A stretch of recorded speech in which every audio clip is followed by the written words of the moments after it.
I'm Tom Meyer from the Green Mechanical Council.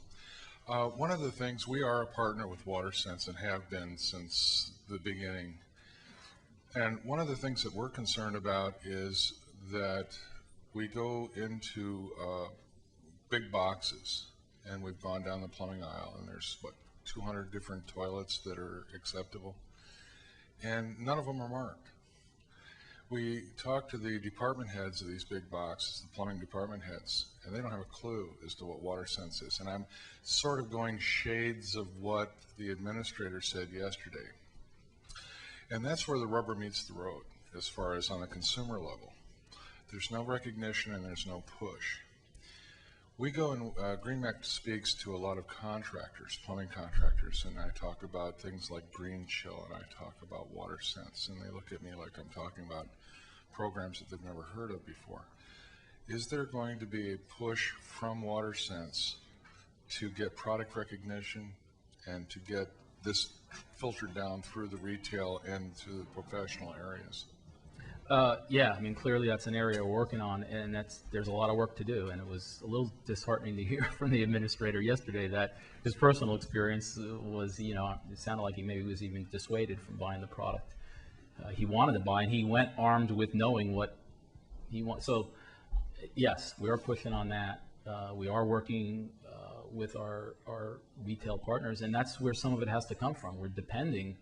The salesperson on the floor is oftentimes the person that's going to make it or break it of whether the product gets sold or not. So, we're depending on the retail partners, and also, there's a lot of folks are looking to their plumbing professionals to advise them on what kind of products to buy, and we need those folks to be educated and partnering with us to make that happen.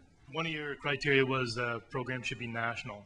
And I know humidifiers, for instance, which I talked about yesterday, which offer a great deal of savings, not really applicable on a national level in the States because the southern states don't need that device, where it's very applicable in the northern states, whereas irrigation is more applicable in the southern states and not really in Michigan and Maine and things like that. So when you say national, do you mean it has to be national? Or That's a good question. I think maybe a more precise way to say that is we're not necessarily going to focus on a product that might be very limited in its scale. I mean, I think any of the area of the country across the northern tier is, would be applicable to.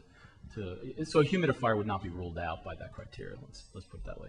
I wanted to point out to people that the reason that the program has independent third-party testing is basically at the request of the plumbing industry itself. They did not want to be self-certifying their products like Energy Star does, and I think that's a great stride forward for the plumbing industry to insist upon third-party verification and testing. Yeah, if I could just maybe add to that, is it really has been good, I think, to work with the plumbing industry on some of the first products out of the box, because the history in this industry of getting their products certified and the familiarity with the process and the infrastructure that already exists was really helpful to the program to get going. And I think one of our challenges is with the irrigation side of things, that industry is maybe not as familiar with some of those practices, and we're going to have to kind of bring them along in that. I'd like to follow up on Tom's comment about training of point of purchase personnel and plumbing personnel. Energy Star, as we all know, for years has had money devoted to making sure that public information materials and training materials were available on Energy Star appliances and products. And we know that WaterSense is not funded nearly to the level that it should be to do this kind of thing, but the stories that are coming out of these big box retailers are frightening, and the kinds of things that these sales staff are saying to people.